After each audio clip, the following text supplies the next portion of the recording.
You bled for this freedom, whether literally or figuratively. Your ancestors bled for this freedom. And somewhere along the way, you took that freedom, walked back inside, and locked the door yourself. The chains they put on our people were broken. Physically, historically, legally. That battle was won. But there is another prison, one that has no iron bars, one that was built not by the oppressor's hands, but by yours, constructed from everything they made you believe about yourself before you were old enough to question it. And that prison, that one, is still standing, and it needs to be torn down. Your body went to war for you. Every generation that came before you, every man who was silenced, every woman who had to make herself small, every child who learned that wanting too much was dangerous, their survival is coded into you. Their fear became your biology. Their wounds became your reflexes. That was not weakness. That was actually intelligence. That was love passed down through blood. It was the body saying, I will remember what hurt us so you do not have to face it unprepared. But the wound does not know that the war is over. So now, when opportunity arrives, your body sounds the alarm. When abundance comes close, something in you flinches. When the door to the life you were born for opens, the same system that once protected you slams it shut and whispers, not safe, not real, not for you, go back.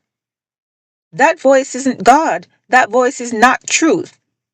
That voice is a soldier still fighting a war that ended, still guarding a prison whose gates were opened long ago. And here's what you must get in your soul. You're not being held back by the system anymore. You're being held back by the memory of the system living inside your own body.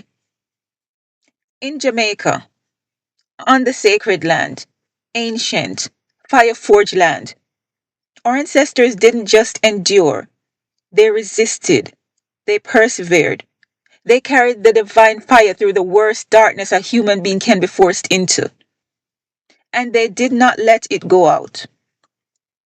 The Maroons fought from the mountains, the grandmothers kept the spirit alive in the kitchen, in the church, in the songs, in the silence between words. They held something sacred inside them that no system could reach.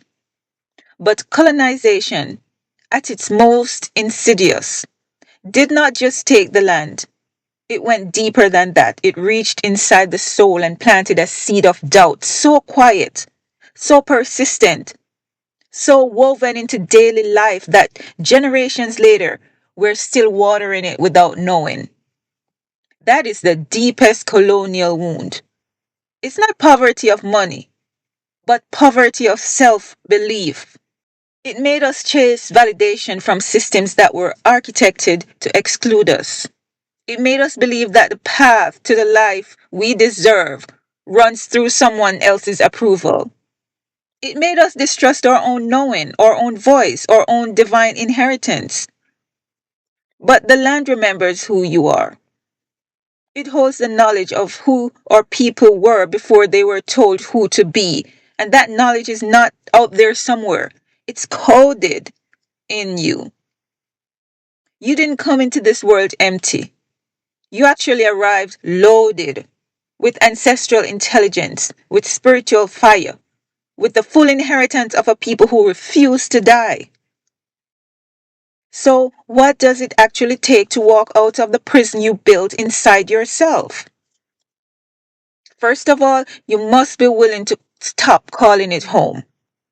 What you feel as financial strain, as stuckness, as doors that never open, as dreams that stay dreams, that is not your destiny. That is a program. It was installed without your consent before you had the language to refuse it. And every program that was installed without your permission can be uninstalled. Abundance is not something you go out to find. It is something you become available to receive. It's something you are ready to embrace. It's something you're ready to step into. Your whole life you were told, work harder, sacrifice more, hustle until your body breaks. As if abundance is a reward given to the most exhausted person in the room. That's a lie. That is the program speaking. Because you cannot hustle your way into receiving something your nervous system has decided is not safe. A locked door cannot receive a gift. It doesn't matter how beautiful the gift is. It doesn't matter how deserving the person behind the door is. If the door is shut, the gift waits. And that is precisely what happens when your body is still running survival code. The blessing arrives, the opportunity knocks, the provision is sent, and the old program says, not safe, not real, not for me. And the door stays shut. There is a version of your life, fully funded, fully free, fully alive, that already exists. Not in some distant future you have to suffer your way toward. It exists now, in the frequency of who you truly are when the fear is stripped away, when the colonial voice finally goes quiet, when the generational weight is lifted and what remains is just you, sovereign, whole, and open. So the real work, the warrior work, is not to chase abundance. It is to become the kind of vessel that can hold it, to heal the places inside you that flinch when goodness approaches, to unlearn the lie that you must earn the right to breathe freely, to live fully, to receive what was always yours. You must know that you weren't born into a debt that must be repaid with suffering. You were born into an inheritance. And it's time, past time, way past time that you learned how to collect it. So let me give you something real to carry. Not giving you theory. It's a living practice. Every morning, before the world gets its hands on you, before the phone, before the noise, before the weight of what you owe announces itself, you speak to yourself first. Not with words you don't believe yet, with a truth your body needs to hear until it stops flinching from it. This is what you should say. I am not my lack. I am not what was taken from me. I am not the struggle I was born into. I am the answer my ancestors prayed for. Say it until your chest opens. Because what you're doing is not affirmation, it is spiritual resistance.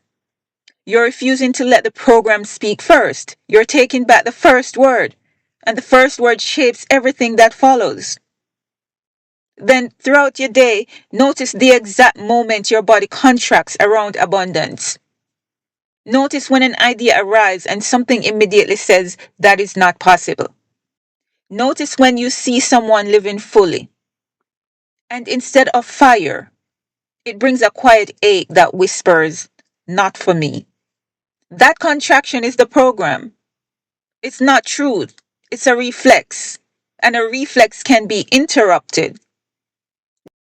When you catch it, do not shame it.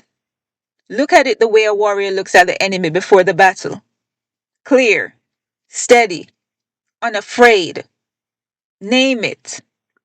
Ask it, what are you protecting me from? And then ask the deeper question, is that still real or is that a memory I inherited? Because the moment you name it, you take back the power it was using. And now you have a choice the survival brain never gave you. Act from the version of you that already lives in abundance, not the version afraid of losing what little remains. Ask yourself, what does the person who already has this do today? How do they move? What do they refuse? What do they choose? Live those answers, not as performance, but as a declaration. And when the doubt arises, because it will, remember this: the abundance you are reaching for is not foreign. It's not someone else's birthright. It was seeded into this earth by your people's hands. It was prayed into existence by your grandmother's mouths. It is ancestrally, irrevocably, spiritually yours. And what is ancestrally yours cannot be permanently kept from you. It can only be obscured by a mind that has not yet remembered who it belongs to. So this is the daily work. Wake, reclaim the first word. Notice the contraction, name the fear. Choose from inheritance, not from survival. And trust with the full weight of your bloodline behind you that what is yours is already moving towards you. And I want you to do one thing today, not tomorrow, today. Choose one dream, one vision of your life that makes your soul say yes without hesitation. And instead of asking, how do I get there? Ask yourself this: what part of me is afraid to already be there? That question is the door. The answer is the work. Not the kind of work that breaks the body, the kind that liberates the soul. Because the breakthrough you are seeking is not on the other side of more effort. It's on the other side of the fear that has been convincing you that you were never meant to arrive. That was never God's voice. That was never truth. That was a program. And the program was never written for your liberation. It was written for your containment. You are not contained. You are never meant to be contained. You are Jamaican, descended from people who looked the full force of empire in the eye and did not break. That blood is in you. That fire is in you. And it does not belong inside a prison, no matter who built it. When the soul is healed, the life follows, always, without exception. You won your freedom once, in the blood and fire of your ancestors. Now it's time to win again. Not in the streets, not in the courts. In the deepest, most sacred, most unconquered territory that remains. Inside yourself. Rise, not for them, for you. For the ones who bled so you could stand here. For the children watching what you do next. For the land that is still waiting for its people to remember who they are. The prison door is open. It has always been open. All that remains is for you to walk through it.